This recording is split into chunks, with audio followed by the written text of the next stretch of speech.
byamunaniye. Hari na drone rero ngo itazwi yaguye mu murenge wa Kivumu ni akarere ka Rutsiro ahazwi nko ku cyapa. Iyo drone ngo yagwiriye abantu abana batatu bavaga ku ishuri. Iyo drone nayo ntabwo tuzi inkomoko yayo, buriya amakuru arambuye araza kumenyekana mu kantu k'agaciyemo twamenyesha abantu bakurikiye iki kiganiro nuko RIB ku bufatanye na polisi y'igihugu yatangije iperereza kuri bamwe mu bakozi b'ishyirahamwe ry'umupira w'amaguru mu Rwanda Ferwafa bakekwaho ibyaha ngo bitandukanye. Hashingiwe kuri iri perereza RIB ikaba yafunze uwo bita Kalisa Adolphe ni umunyamabanga mukuru wa Ferwafa na Tuyisenge Eric ushinzwe ibikoresho by'ikipe y'igihugu Amavubi bakekwaho ibyaha birimo kunyereza umutungo, ruswa ndetse no gukoresha inyandiko mpimbano. Ubu bafungiye kuri sitasiyo ya RIB ya Remera na Kicukiro. Ariko nifata umunani wayo kwushaka bose ro kungana ibyo nabyo ntabwo ari byo. Israel irongera isibangane kandi yahoze ari ahantu abantu bose barabye. Kandi yahoze ari ubundi uzumva abantu bavuga ngo bayango sibo ngo abayisraeli bango n'abashikenazi ngashikenazi ngo abanyatenya ngo barabamaze ngo bagize. Hari umuntu jondi nabonye yandika atako abayisraeli ko bagiye ari abarabu bakagaruka ari ababuronde byagenze bite. Ntabwo twabijyamo impaka muri za 80 telefone yari mu byangombwa mu bimenyetso ngaragaza bukire bw'umuryango yitunze. None ubu ngubu ntiri no mu bipimo namba wanapimira n'iterambere ry'igihugu. Umuryango udafite telefone mu Rwanda ntabwo wapfa kubona. Ntabwo bibaho. Ntuzi menage itarimo telefone nimwe ntabwo byakunda. Kandi cyo si igipimo cy'ubukire cyangwa cy'ubukene. Nta nuzi niba imbunda technology Israel irata mu minsi iri imbere ari izabiri imbere muri izo mbunda. Yazinganya n'abandi baziyirusha. Ikingenzi no kubaka kuri credibility y'igihugu kurusha kurenganya abandi ngo wibwire ko ubwo buhanganye uzabuhorana. Waza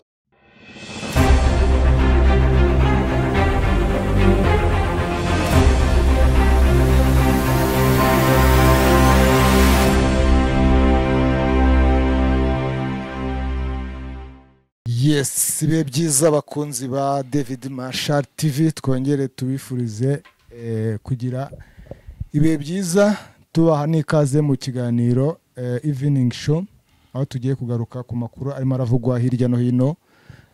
Tukaba tugiye kujya hakurya y'amazi magari turi amakuru arimo aravugwa atandukanye, aho igihugu cya Israel gikomeje kotswa igitutu kubera igitero giherutse kugaba muri Gaza, aho ibihugu byose bisa nkaho byahagurutse bivuga biti Israel rwose umaze kurenga umurongo utukura, nta kintu gitinya ukwiye guhagarikwa mu maguru mashya. Naho ubundi ntabwo ibintu biza koroha. Ubu ngubu umuryango w'abibumbye wamaze gusora raporo uvuga ko ibintu Israel irimo irakora muri Gaza ari genocide.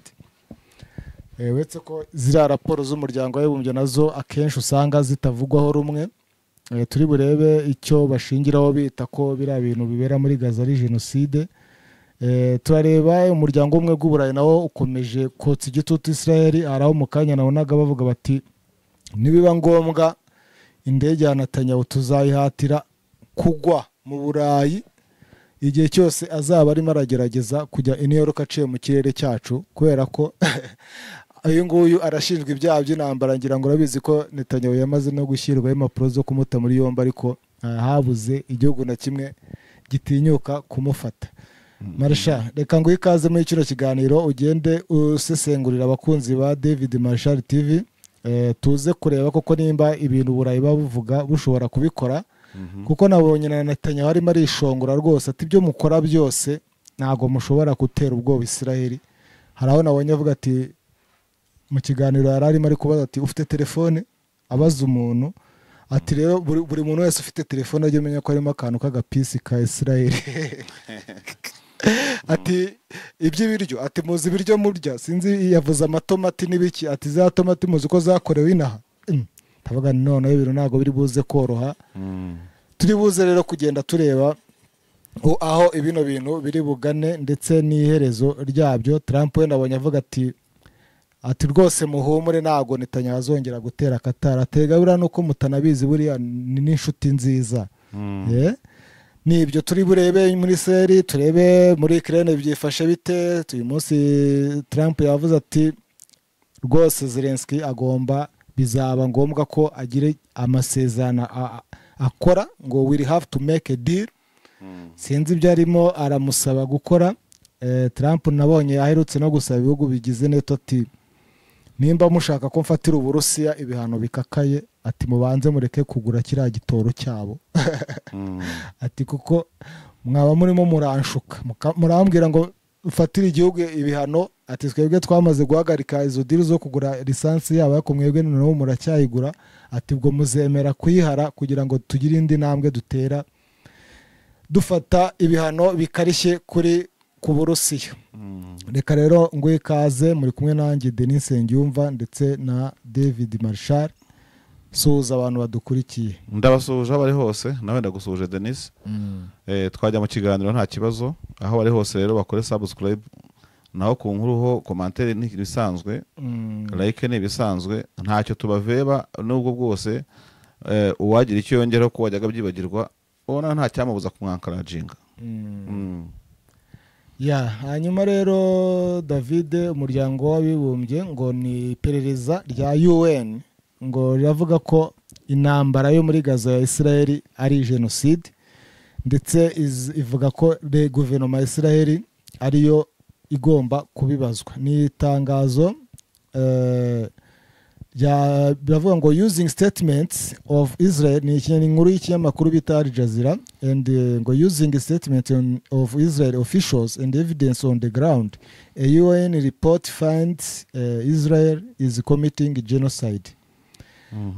Bakavuga bati iyi perereza ryasanze intambara irimo gukora nyine muri Israel, intambara Israel muri Gaza ari itsemba bwoko ati kikaba ari ikintu ngo kimaze hafi imyaka 2 mu ntambara Israel imaze ikora ari muri Gaza kuko yatangiye intambara kuva yagabwa igitero na Hamas muri 2023 hari mu Kwakira kuva icyo gihe yahise itangira kuhagaba ibitero.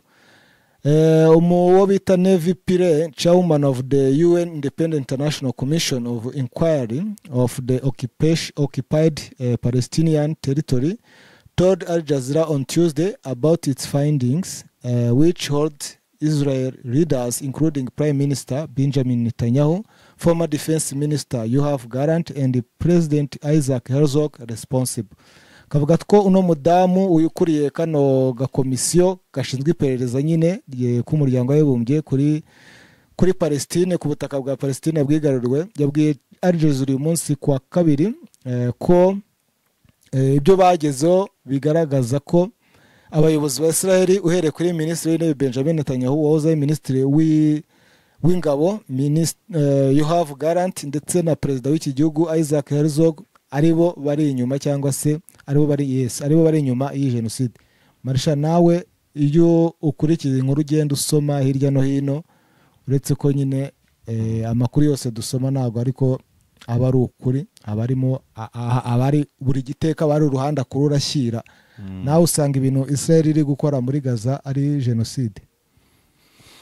Oya ntabwo genocide ari ikintu umuntu yakwihanukira ngo yitirire evenoma runaka irimo kubera ahantu yaba Al Jazeera ngira ngo n'uburayi bwonyine ntabwo bwafata umwanzuro kuri genocide ngo buyitire bwita ahantu habera ubwicanyi genocide kuko genocide ifite ingingo ishingiraho uko bidusobanurira bavuga ko genocide ari icyaha gitegurwa kigakorwa kikanahakanwa muri episode zayo ariko byose kikaba icyaha cya leta.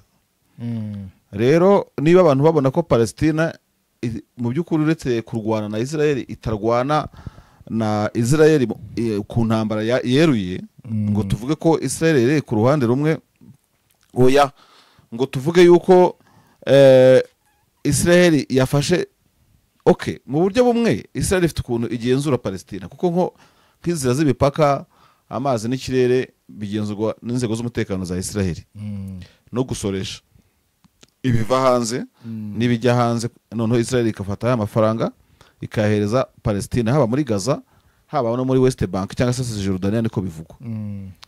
Izo ariko bakaza territoire z'occupé na ahantu Israel yigaruriye isi yose yemera ko ari aha Palestina atari aha Israel.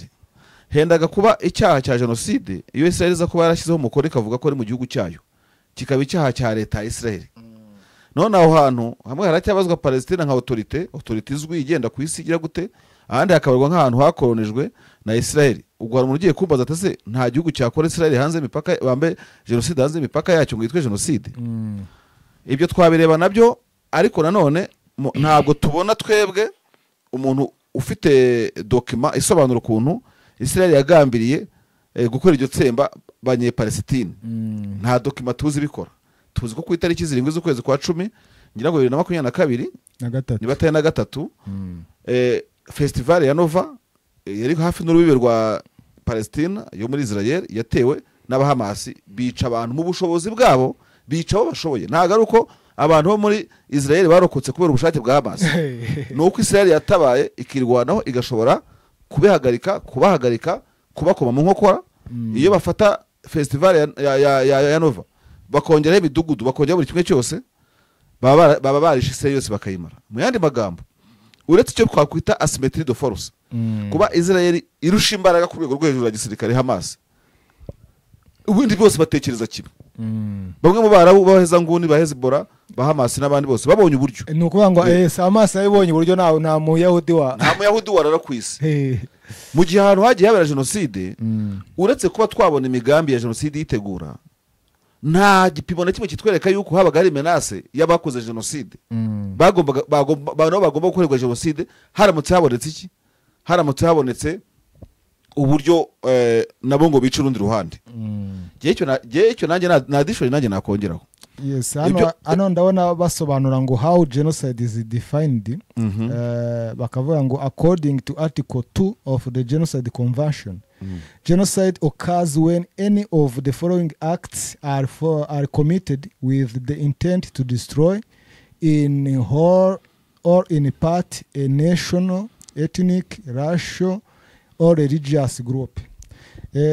Bakavuga nyine ngo ingingo ya kabiri y'amategeko cyangwa se y'amasezerano abuza genocide, avuga ko genocide igaragara iyo habaye ibikorwa bikozwe nkana bigamije gusenya igice kimwe cyangwa se cyose cy'igihugu, ubwoko, ibara ry'uruhu, sinzi riba ethnic na racial, numva racial baba bavuga ibara ry'uruhu, wenda ethnic bikaba ari ubwoko, ndetse n'itsinda ry'idini. Hanyuma ibyo bintu bavuga ni ibihe? Ngo killing members of the group, causing serious bodily or mental harm to members of the group, deliberately inflicting on the group conditions of life calculated to bring about its physical destruction in whole or in part, imposing measures intended to prevent births within the group, forcibly transferring children of the group to another group. Ibyo ngo ni ibintu bitanu biranga genocide: kwica abantu bagize itsinda runaka, kubababaza haba mu mutwe cyangwa se ku mubiri abantu bagize itsinda runaka, kushyiraho nkana amabwiriza y'uburyo abantu bagomba kubaho, cyangwa se ukabasenya mu bijyanye n'umubiri cyangwa mu gice kimwe cyangwa bose, hakagarukamo kubashyiraho ingamba zigamije ngo kubabuza kubyara, ubwo ni itsinda runaka, cyangwa kohereza abantu bo mu itsinda runaka ku ngufu ukabohereza mu rindi tsinda. Ibi ngibi sinzi riba muri ibyo bintu bitanu ari ibyo Israel yabikora. Gusa ari abashyigikira Israel bavuga ko muri ziriya ntambara zose yagiye, muri bya bitero byose byo muri Gaza yagiye ikora, aho bahera bavuga ko nta bushake bwo gukora genocide ibigamije, ibanza gutanga hariya byita warning, igasaba abatuye agace kanaka ati aka gace tugiye kugatera, mube mwibusanyije, mube muvuye mu nzira. Ese koko David waba ushaka gukora abantu genocide ukanabateguza ngo tugiye kuza? Nicyo nakubwiraga ngo genocide ntago twarihubukira nk'ijambo, nubwo bwose ibivugwa aho ngaho guhatira abanyapalestina kujya muri Kongo, kujya muri Somaliland, ibyo byose byaravuzwe, kwica abayobozi babo bakuru aho babivuzemo barahizwe. Ariko ikirahanga nashaka gushimangira jewe nuko iyo migambi ya Israel ugiye kureba na Palestina ishoboye yakwica Netanyahu, sibyo? Nayo yica abaturage ba Israel, ikora ibitero bitandukanye. Uri buvuge ko self defense, ibyo ntacyo nabijyaho impaka, ariko ubukana Israel ifite n'Abarabu barabufite kandi ku kigero kingana cyo batanganya n'imbaraga abaterankunga kuko Israel iryamyeho na Amerika urumva abandi bo wamenya ngo biryamyeho n'abakire kandi ntabwo ariho kandi izo elema zose ubona ziri mu iryo tangazo urazisanga nanone muri elema zari zigize ubwicanyi bwa Nova abantu batwaye mu bifaru bagira babatwikiramo n'ubu ngubu baracyafite muri Palestine itararekura ntabwo wabangiriza zishakira amahoro urumva ntabwo wabyita kesi ntoya biterwa no kuba igihugu gihagaze Israel n'umurambo w'umusirikare wayira mu Rwanda muvukuru wagira ngo nta n'ubwenge banagira ushobora gutwara umurambo w'umusirikare wa Israel bakoza batayo yo kubohoza hagapfa abandi 100 noneho ntibanavuga bati ese ko ari umwe tujye gufusha abandi 10 bamaze kubaka ikintu cya patriotism mu gihugu cyabo ku buryo udashobora kugira kandi n'abanyahamasi baragifite kuko nabo kwishora kuri Israel bakarwara igihe kingana gutya urumva ko bose nta funi nta mujyojyo so rero jenoside ikintu kiremereye ariko urebye kuba gusa ayo mategeko yanditse gutyo hari ntibyatubuza no kureba biravugwa nandi uyu mudamu na Vipire ni umunyafurika y'epfo wabaye muri aferi za jenoside cyane kuko yanayoboye urukiko mpuzamahanga ku Rwanda niko nduzi muri ndanamuzi uyu nguyu aya mateka ye ndabona Wikipedia ariko itubwira Afrika y'epfo iri mu bihugu bishinja Israel gukora iyo jenoside yagiye no kurega Israel mu International Court Criminal Court muri CPI cyangwa se urukiko mpuzamahanga mpanabyaha so ibyo rero nibyo umuntu yarebera aha ngaha akavuga ati ubivuga afite amarangamutima ariko urebye event manini cyane zirimo intambara zabaye ku isi ugafata intambara kabiri isi yose yahitanye abarenga miliyoni 70 ntiyabaye jenoside urumva ugafata intambara ibyo abanyamerika bagenda bakora ku isi yose hapfa abantu benshi muri Libya ukuntu isigaye imeze urumva ahantu haherutse udushwangi ibyo Russia ikora ntabwo Russia ifite nka za Buta n'ahandi hose naho twagiye tubona yagiye isibanganya imidugudu imijyi ikaba ubutaka ndetse hari naho bayishinjaga gufata abana b'abanya-Ukraine ikabohereza mu Burusiya none ni ukubera iki amahanga ibihugu bikomeye umbwire nkubarurire Ubwongereza bufite ahantu bwagiye bukora amanyanga ku isi ntibyakwitwa jenoside France na n'ubu ngubu iracyakana n'uruhare yagize mu jenoside yakorewe Abatutsi mu Rwanda Amerika yasibanganyije imidugudu Uburusiya bubigenza gutyo Abashinwa nabo ntabwo boroshye tuzi intambara bagiye barwana ku isi ushaka zavuze tuzazibarure nabarohinjya numva bavuga nayo ni jenoside babivuga mu matamata za Turkiya zibitera umugongo kuki bigera kuri Israel bakayishinja jenoside no kubera iki ibyo ngibyo tubireke bya jenoside bya kuri Israel Abarabu na Israel barahigana uwafata imbunda zingana nk'izi Israel ifite n'abaterankunga bangana ukabiha Abarabu Yerusalemu ntiyarara urumva nta na hamwe hanarara ugiye kureba ako se David bari abantu ubundi Abarabu n'Abayahudi ko numva ngo ni bakazini bose bakomoka ku muntu umwe ubundi amakimbirane yabo buri azasuzwa n'iki amakimbirane yabo aragoranye kuko ku bantu bizera kuko ntawe bihatirwa hazamo n'ibintu bya spiritualisme wagira ngo niyo opium ni nk'urumogi umuntu byagiyemo biba byaramugiyemo kugira ngo bivemo biragoye noneho rero kandi no buriya ngo rwose ngo n'Abarabu ngo iyo barimo baraganira bashaka kuvuga kuri Israel bavuga ati bababyara noneho basaze ntabwo ari ububyara gusa natwe tuba amakaritsiye ya gikristo batwita abayumba abasilamu urumva siko batwita se twiga dusangira buri munsi niko batwita iryo zina niko baryita none byavuye mu Bayahudi bigeze no mu birabura so ariko nuko tugiye kubyoroshya cyane ariko nabyo byafasha kumvikana niba hari n'amakimbirane ari ugiye kureba wenda nko ku rutonde rw'amakimbirane muri statistique ibihugu bibona muri justice mu nzira z'ubutabera zabyo n'amakimbirane ashingiye ku masambu n'imiryango rwose abantu bangana cyane bakaba bana kwicana n'abavandimwe abavindimwe bapfa amasambu bapfa wabudina ha umunani mutoya nagize gute ibintu ngibyo nabujya kureba ugasanga kare agace kameze nk'akantu Abraham yapfuye agasiga atagabanyije neza abana be urumva none abana bamwe bakirukana abandi imyaka myinshi bakagenda hano mu rupagaso bakishakamo imbaraga bakagaruka bavuga bati sa na bado nubwo mwasigaye muryoha mu bya data twebwe mu burushyi twanyuzemo turaje tubereke uburo barimo kwerekanana urumva ni ikintu gikomeye cyane kandi bene amakimbirane ngo iyo ujya kuyakemura ngo ureba mu kirere uragarama urumva ikibazo Amerika ntigarama Uburusiya ntabwo bugarama Ubwongereza ntabwo bwagaramye bujya gushinga igihugu cya Israel urumva bajyanye amarangamutima n'ubu turimo kuvugana Marco Rubio avuye kuri rwa rukuta bitwa ngo urukuta ngo ku musozi ngo wahehe ngo wa Yerusalemu. Yes. Urumva ubwo nabwo arabogamye nta nubwo ageze ku rundi ruhande rw'abanyapalestina ngo naho bigenze gutyo atangiye abogama. Ni ikibazo cya Israel ukukubaza uko kizarangira uzakijyamo ari netre yagikemura nkuko ubona ibihugu birimo kubitorera imyanzuro ivuga ngo habaho state ebyiri zibasha kubahana kubera yuko na wa mwana nubwo mu muryango nubwo wajya impaka kuri we ariko kuva afite ibyangombwa byerekana kose by'umurage ntabwo mwaza ngo mwe mu munani ngo nuko umutigeze mubona mu rugo rwanyu apfa kuba afite umunage wase namwe mwese mwageze ku isi kuko yageze ku isi urafata umunani nafata undi kuki rero Palestine itabona umunani wayo urumva ariko nifata umunani wayo ko ushaka wose uko ungana ibyo nabyo ntabwo ari byo.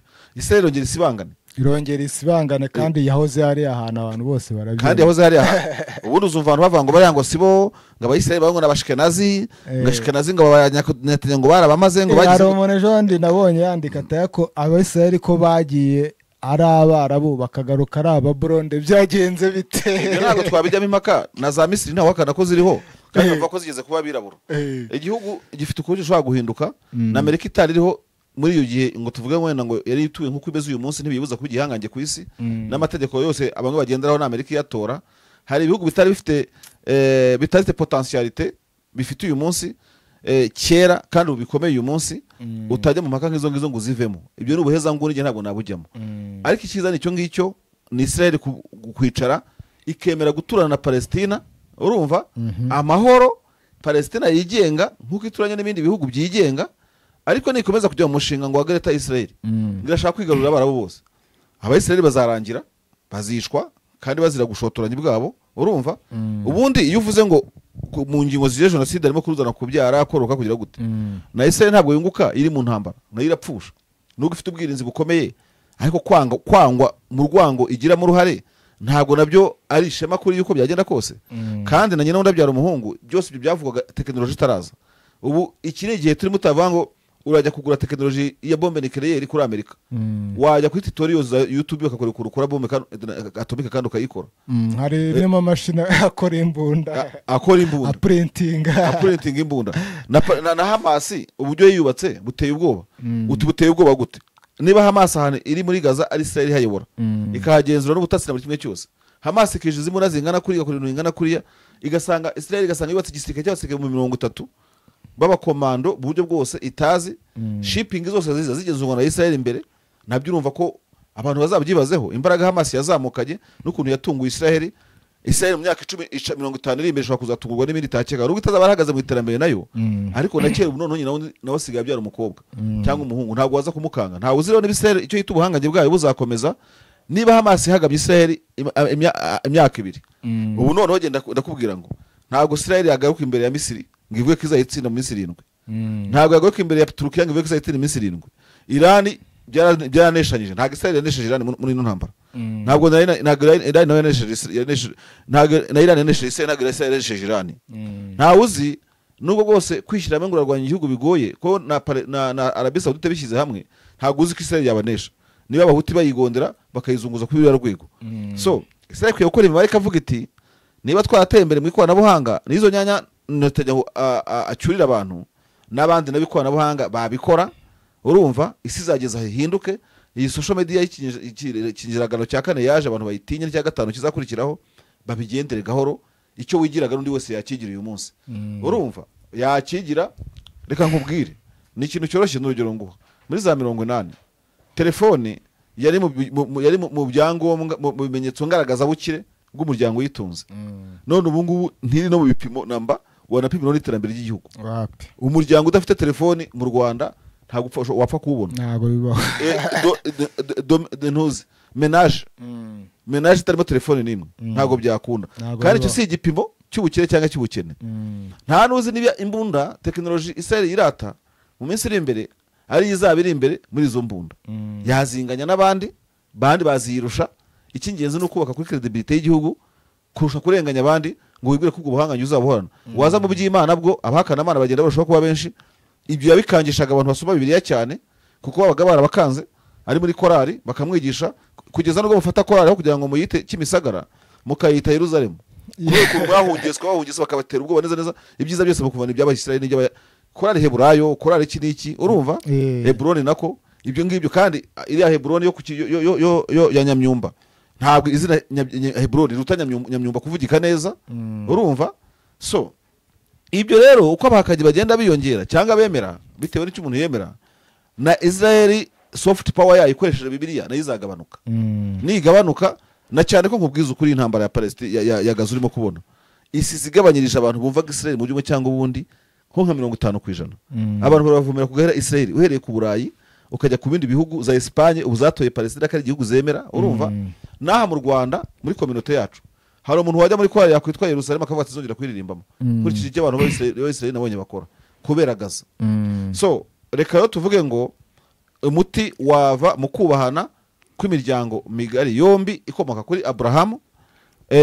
Abarabu ntibakangishira Israeli kwirusha amafaranga kuko bafite amafaranga menshi, za Katari za ndeyande hose. Israeli ntibakangisha kubarusha imbunda, kandi ibyo byose Amerika izabigiramo uruhare. Nikomeza Amerika gufata uruhande rumwe bizaba ikibazo. Hanyuma waruvuze ku muryango w'ubumwe bw'Uburayi, hano hari inkuru ndi kubona iri gutrendinga, sinzi niba ari ukuri cyangwa ari ibinyoma, kuko nta rwego ruri official mbona rwabitangaje, gusa aravuga ngo just in ngo EU warns European countries may shoot down or forcefully land Netanyahu's plan in to arrest Israeli PM cyangwa se Prime Minister if it headed to New York from European route. Bino bintu bana bishoboka ko umuryango umwe bw'Uburayi ushobora guhanura indege ya Netanyahu cyangwa bakayihatira kugwa kugira ngo bamute muri yombi. Israel se irushiki Netanyahu se irushiki Putin watinye kujya mu nama ya BRICS muri Afrika y'Epfo. Ya kame ntabwo bari abantu bashaka kugira ngo gukanga ngo bize ko Israel ngo gihanganye nk'Uburusiya. Arakibwe cya kabiri ifite muri ibyo ngibyo. Niba Putin agenda asubika inama, Putin se abantu bibaza ko ari impamvu ki yumvikanye na Trump kubonanira muri Alaska. Nuko Alaska ihana imbibi n'Uburusiya, kandi indege ya Putin nta handi hantu yasabwaga kunyura mu kindi kirere cyari cyo cyose, kuko Alaska no ubutaka bw'Uburusiya haribo hafi kilometero 80 ngira ngo bitarenga, biregeranye. Kuki Putin atakoresha icyo kirere? Isi irakaze bro. Ntabwo ko Israel ikanga birabura, ariko yajya gukanga abantu b'Iburayi ntacyo bayisaba. Benshi ni Abayahudi, ntabwo yabazana izo santima, bavuga ariko turabayahudi turabajurifu, ariko ntabwo twemera ibyo gukora muri Gaza. Bari ba Macron ntibabura aho bahurira n'ibyo ngibyo, n'abandi bose bafite communauté juive muri Europe ivuga ariko uko byagenda kose tubana n'abantu amahoro hano mu Burayi, ntabwo twumva impamvu mwebwe nk'abene wacu mudashobora kubana neza. No muri Israel rega Abayahudi bo muri Israel ndani nabwo ntabwo bose bashyigikiye iby'igihugu cyabo gikora, ko babonye n'imyigaragambyo yerutse kuba isatira urugo rwa Netanyahu, bamubwira bati reka ibintu urimo urakora bihagarika, ahubwo ushaka ukuntu uzana bene wacu bagizwe imbohe. Ni nacyo kintu abantu bakwiye kumva. Nta mpamvu yo kubona abana bahora bishwa kuriya, urumva, ngo wibwire ko isi yose igushyigikiye. Rero icyo nemera ni kimwe, hari ahantu mu Burayi icyo kintu bagikora, Uburayi burigenga, izo mbunda Israel ikangisha nta nimwe iteraho inkunga Uburayi, urumva. Netanyahu ndakeka ko nadaca kuri bimwe mu bihugu akanga, sibyo, cyangwa ajyane ziriya ndege zirifiringa indi ndege ziherekeza indege bace muri Mediterane mu mazi magari y'isi, kuko bashobora kugera muri Amerika bakoresha ziriya ndege zikagenda zimweshanya nazo, ntacyo byamukoraho, byazamugora, byamusaba kunyura muri Afrika, urumva.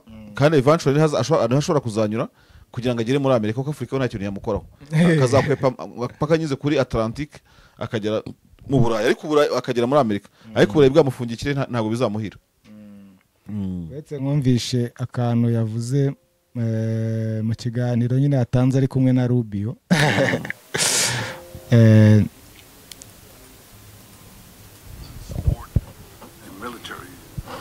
Matters to Israel in previous years and today as well. But do you have cell phones? You have cell phones here? No.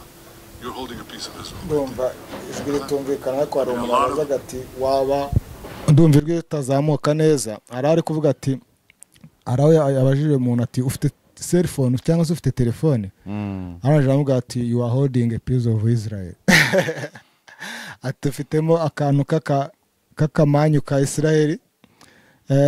Arongera avuga ko ngo Israel tracks GPS on smartphones for assassinations. Avuga ko Israel ni umuntu ariko yavuze avuga ko Israel ikurikirana za GPS z'ama smartphone iyo ishaka kwica abantu. Hanyuma umuntu avuga ati ubwo uba wumva uri safe. Ahandi rero Netanyahu avuga ati nta kintu rwose mushobora kudutwara ngo abashaka guhagarika ngo ibijyanye no kuduha intwaro ngo twazikorera ibiki n'ibiki, mbese wumva ko arimo arishongora cyane. Biriya arabyishongora uyu munsi ariko ntaho bizamugeza. Uyu munsi ndabona ngo batangaje ko uyu wa kabiri nyine mu museso ngariho binjira mu mujyi wa Gaza kuyigarurira ngo kandi ngo nta kintu na kimwe ngo kizashobora kubakoma imbere. Ariko kwigarurira ubutaka mwarigeze namwe kwigarurirwa icyo gihe Israel yari yarigaruriwe, isi yose yarahagurutse ishyikira ko leta ya Israel iba igihugu cyigenga. Na n'ubu ngo ibihugu by'Abarabu nk'uko twabivugaga biri mu cyo bita Abraham Accord byemera umubereho ya Israel, mbere bitabyemeraga. Ntago byumvikana ukuntu Israel ishyira abantu muri accord mu masezerano yemera iyo bajya bayisaba kugira icyo yemera ikanga. Ibyo ngibyo rero ntago byumvikana. Giye icyo mbona cyo nuko hari abayisraeli bamwe bazashyira mu gaciro, urumva, bashyire mu bikorwa igikeneye gukorwa, batarabira abaheza nguni, kandi ntacyo bazaba, ntacyo bizabatwara. Ntabwo Netanyahu azahora hanze muri Israel. Hari abantu bavuga ko Netanyahu ahubwo akoresha intambara kugira ngo akomeze agume ku butegetsi. Nawe niko ubibona? Oya, kuko aratorwa, nta sereka ko bamutorwa bamugira umuntu w'intambara. Afite n'ibintu yagiye yatezaho imbere Israel, ha mu bukungu, guhangana n'ibitero byose, kandi akabivamo. Urebye asebye yego, ariko Israel ikomeje kubandika izina ryayo, kuko nka buriya Palestina yari yayivogereye pe, yari yayuriye yayitondagiye, nta kitari yagize. Ariko Israel kuntu yikura muri izi ntambara, ni intambara rwanye na Iran, nibura ari amabomba ngana kuriya akabasha kumaintaininga igihugu nubwo hasanyutse byinshi. 50-50 Netanyahu yasebeje Israel, ayiteza abantu nka Iran, ariko abasha no kurinda ubusugire bwayo kugeza kuri isaha. Nubwo bayituka nayo ikabatuka ikabasubiza, ariko uko biri kose Israel iracyafite ijambo, ku buryo ihagarariye umunsi igahagarara higeze ikumva icyo abantu bayisaba, yakomeza ikamaintaininga igihagararo cyayo. Ariko azilonga zikomeza kugenda ijya imbere, ijyanye deep mu mafuti, abantu ibihugu bizayikuraho amaboko, izo nyanya ikangisha. Israel wayifatira ibihano, ntirishinga Uburusiya n'izo mbunda zayo ntibona zigurisha, ntigire ngo ntiyajya. Yes, Marshal, reka tuve kuri Netanyahu rero, ndetse nuko ibintu bikomeje kugenda bimuvugwaho, ndetse n'igihugu cya Israel muri rusange. Turebe ahandi ukuntu bimeze muri Israel nako muri Ukraine. Ndabona Trump araho yavuze ati Zelensky will have to make a deal. Akavuga ko arimo aragerageza gushyira imbaraga kugira ngo Ukraine igire ibintu yemera kugira ngo amakimbirane arangire. Kuri wa kabiri rero akaba yongeye guhamagarira Ukraine gushyira umupira hasi, niko nabyita. Ngo US President Donald Trump on Tuesday renewed calls for a settlement to the Ukraine conflict, insisting that Vladimir Zelensky sinzikira cy'amakuru ni RT ngo cyanditse ngo ni Vladimir Zelensky will eventually have to strike a deal with Moscow. Niko bamwita nyine kwitwa Volodymyr bagahiramo Vladimir. Ngo Trump, who has been pushing for direct talks between Zelensky and the Russian President Vladimir Putin to bring an end to the hostilities, previously claimed that he would need to intervene personally to bring them together. Speaking, uno mugabo reka wenda tutiriye tujya mu bintu byinshi. Trump uretse kuvuga ubona ikintu yakoze ku Burusiya kugira ngo ahagarike ibikorwa byayo ari igiki. Niba wibuka ultimatum aherutse kubuha ngo bahagarike intambara, niba bitabaye ibyo ngo barabufatira ibihano bikaze. Ibyo bintu Burusiya bwarabisuzuguye, ntiyo bwahagarika intambara, kandi Trump nta n'igihano na kimwe yigeze afata. Icyo Trump akora, Trump afite mu nshingano kugaragaza isura n'imaje ya Amerika hanze n'imbere mu gihugu. Rero Trump afite ibyo ashobora gukora kugira ngo ku ruhando mpuzamahanga akomeze making US great again mu magambo. Ariko yagera mu gihugu yajya gushyira ibintu mu bikorwa agasanga arimo kugira gute, arimo gutema ishami yicariye. Trump azi gukina amakarita yombi, kunezeza isi mu gishaka, ariko atisenyeye igihugu kiwe. Kuko najya kujya mu bihano bya nyabyo, wenda akavuga ati dukomeze n'intambara dutanga imbunda, na arsenal ya Amerika arimo gutanga, kandi abona wenda Ukraine izabishyura bibagoye. Trump rero ntabwo wambwira ngo ntacyo yakoze, ahubwo wakwiye kwibaza ngo iyo baza kuba ari abademokrate batsinze ubu amatora, ubu si bigeze he udafasha abademokrate n'amatwara yabo ngo bapime ku munzani w'iriya ntambara. upime n'amatwara Republican na Trump kuri ya ntambara. Trump wahuye na Putin Alaska cyonyine kiriya kirahagije kuba international community yakoreye impapuro Putin, urumva kuba Putin atajya muri Afrika y'Epfo ariko akajya ku butaka bwa Amerika. Yego. Icyambere cyo no bafashe ibihano nka Europe n'abandi yapfushije ubusa ibyo bafashe ibihano kubera ko ntibemera Putin, ariko Amerika nk'igihugu navuga ngo ni shebuja cyo kiramwemera. Already acishamo ikaramu, ufata ikaramu acishamo umurongo. Rero ndatekereza ko ibyo nabyo ugiye kureba ukuntu Putin ari ouvert muri iyi minsi. Aherutse nyine muri Amerika, yagiye muri China, arabonye muri defile. Putin asa nk'uwavuye mu buryo bwo kuba ari marginalize, akisanga muri societe y'abagenzi be. Waramubonye ari kumwe na Narendra Modi n'abandi bose, nubwo yajyaga asurwa, ariko ubona ko ntatangiye gusura. Hari ibihugu byinshi yagiye muri Saudi Arabia yigeze kuyijyamo, nubwo hari imbere ya Trump nyirango. Ariko mu bigaragara buriya Bibiliya iravuga ngo musengera n'abategetsi n'abayobozi kugira ngo mutaza kwisanga bafite ibintu byo kubavurwa mu mutwe bakabayobora nabi. Trump yagomba kuzana Putin d'une façon psychologique, akamuha icyubahiro cye, indege zikaguruka hejuru yiwe, buri kimwe cyose n'ibyubahiro agenerwa. Putin akongera akisanga muri ubwo buhanganye bwiwe, akabanza akagabanya adrenaline mu burakari afite. Nubwo akica abanya-Ukraine akabarasaho, nakubwiye ngo udakoze umunzani ngo uvuge uti yaba hakiri abamusaza nk'abademokarate intambara ibigeze he, ibigeze kure hashoboka. Icyo ni kimwe. Icya kabiri nshaka kuvuga muri icyo kibazo cyawe, dukwiye kumva ko tukashimangira ko ibyo Amerika isaba, Europe isaba, Ukraine isaba si ubugwaneza, ni intege nke nabo bafite imbere y'Uburusiya. So dukwiye kuva n'uruhande rw'Uburusiya gukangisha ibihano buri munsi, Russia ikakova powering kwereka ko ntacyo biyibwiye ku bihano bafashe. Ntibirasubiza Russia hasi, n'ibindi mwafata ntimurishobora ko byayisubiza hasi. Gukangisha ibihano n'imbunda itarasa, n'intare yakutse amenyo mu kirere, ahubwo baracyanagira ibintu byinshi bakura ku Burusiya, cyane cyane ibintu bijyanye n'ingufu za gaze niho bakizikura. Aricyo Trump arimo kubashurira ati nange muzabanze mubereke, none ati ntimuzi Burusiya icyo ari cyo sha, muzaza muhagarika peteroli yanjye mfata ibihano mwe mukivomayo peteroli. Urumva? So ikintu kirimo kunanirana hano no kwemera ngo bano bagabo n'abakire n'abahangange. Abanyaburayi rero bakabanshira ibiryoshye muri bishyushye, bagashaka gutandaraza hombe. Byukuri abanyaburayi bafite ikibazo, barashaka kwigira abantu bari powerful kandi batarubaka puissance yabo. Ntabwo barubaka puissance y'ubwirinzi bwa za misile, ntibarubaka puissance yahangana n'Uburusiya without having American support. Rero abahanga bavuga ko byabatwara imyaka itarase 50, kandi imyaka 50 Uburusiya nabwo ntabwo uzaba buhagaze hamwe. Niba Uburusiya bushobora kuba inshuro 7 imbunda NATO ifite n'ubushobozi kugeza uyu munsi, ntabwo buzahagarara kuvumbura, ntibuzahagarara gukora. Nabo ni abantu bazi ibyo byose. Abanyaburayi banga gutsindwa urugamba, already bamaze gutsindwa, banga kubyemera. Nabo barabona yuko nta kintu bakora ku Burusiya. Intambara tugeze muri no minsi bayita ngo niba ari syndrome de plus, ni syndrome ngo ni ikintu umuntu agira nk'uburwayi bwo kwanga gutsindwa. No mu baturage barwana ujye ubibona, umuntu bamukomaguye bamukuye amenyo akavuga ngo ndaje ariko nkurangize, kandi uvuga urangize no kuri hejuru. Iyo syndrome n'abantu barayigira. Umuntu akaba arakubiswe, bamutwaye imigi, bamutwaye buri kimwe cyose, akashaka kurwana kugeza ku munsi wa nyuma. Yego ntabwo ariko ugiye no kureba ntabwo Urusiya buhagaze nabi. Bwashakaga Donbass, bwongeraho Zaporizhzhia, bwongeraho Kherson, bugumana Crimea, inyanja y'umukara yose ni Azov, ni y'Uburusiya uretse akantu gato hari icyambu cya Odessa. Ubwo se umugezi wa Dnipro ukumanuka uciyemo kabiri Ukraine, hafi 20% ubu bigenzurwa n'Abarusiya. Ubwo sura manga Abarusiya urugamba barwitwayemo nabi gute k'ibyo mwabakangishije byose bitakunze, na ya ntara y'Abarusiya barayisubije. So jewe mbona Putin nawe ashobora gushyira agapira hasi akareba niba yaracivinze goals yari afite kuri ya ntambara, nawe akanareba naho yatsinzwe, agahagarara ahangaha proposal ya Trump yo kuvuga ngo Putin ahagarara harahatware. Nubwo bibabaje, bigahagarara ko nago Ukraine izahisubiza, gusa bizateza ikimbirane ku isi.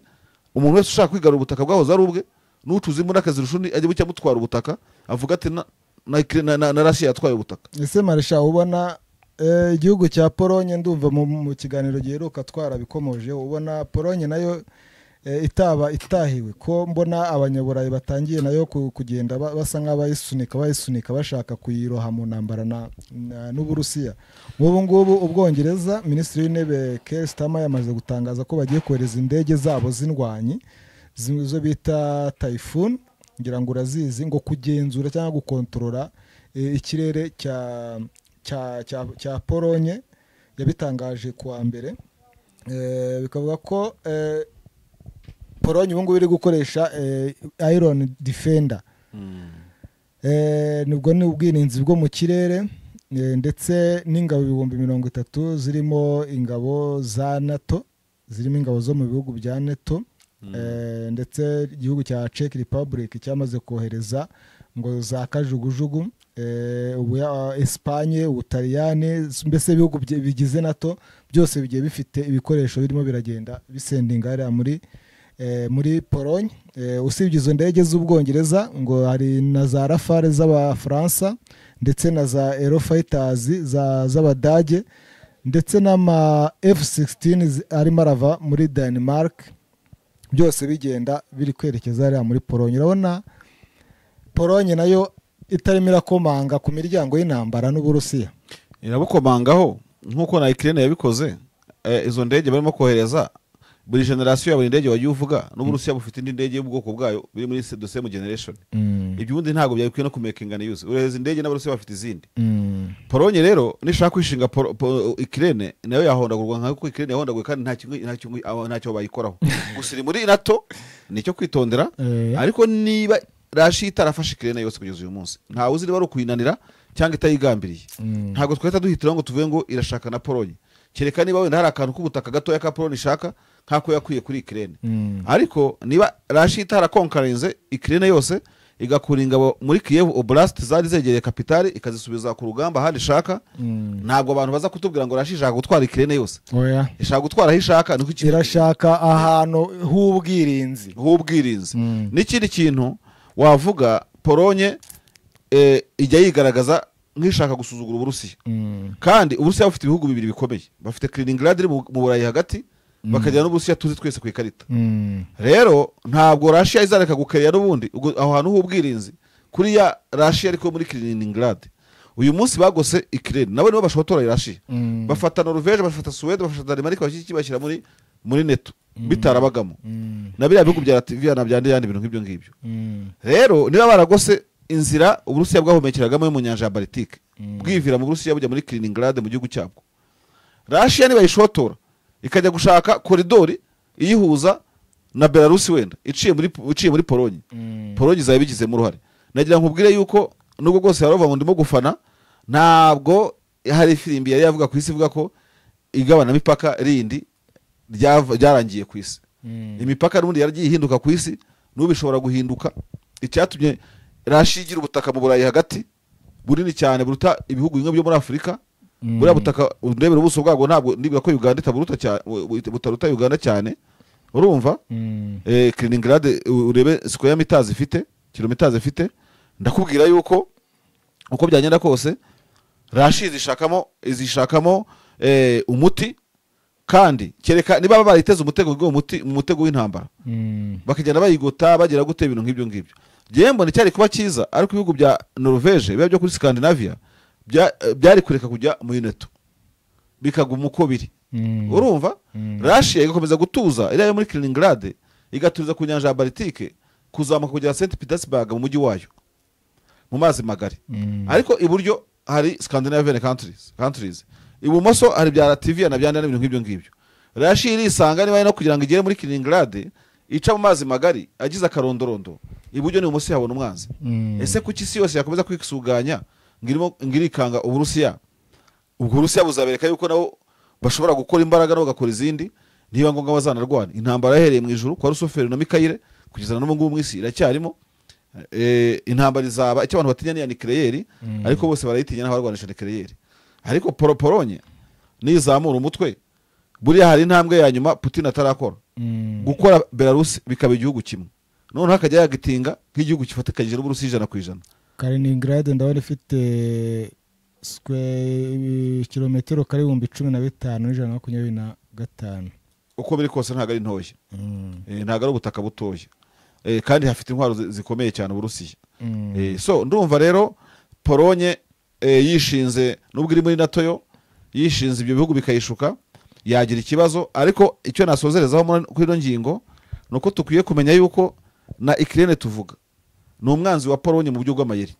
Polonye ishaka ko ubuhinzi bwa Ukraine busenyuka kuko iyi Ukraine yahinze ikeza abahinzi ba Polonye barahomba nabo mu Burayi bundi urumva rero wasanga na Polonye nayo yahinze ikeza abadage bahomba abadage bahinga bakeza abafaransa bagahomba iriya ntambara yo muri Europe nayo irimo ibintu byo kujyojyana yego no gushukana kugira ngo bamwe babigenderemo abandi basigare bemye bayoboye icyo nacyo ntabwo twatinya kukivuga ubwo rero uriya mugabo uyoboye Polonye muragira amahane kubi nashaka kujya muri izo ntambara ataba arimo kwigira ku byo Ukraine birimo kwibaho kuri Zelensky ubwo nawe nyine azawota umuriro kuko uko byagenda kose ntago ibihugu bizafungura umuriro ku Burusiya mu gihe Uburusiya butagaragaza ko bufite umushake wo gufungura umuriro kuri byo weruye noneho nicyo nashimangiraga mu kanya nta mpuhwe ziri muri aya makuru turimo kuvuga icyo umwe adakora nuko atagishoboye nta no kugira ngo abantu bumve ko kuba Amerika irimo kurambura amaboko ari impuhwe irimo kugirira Uburusiya nta mpuhwe zirimo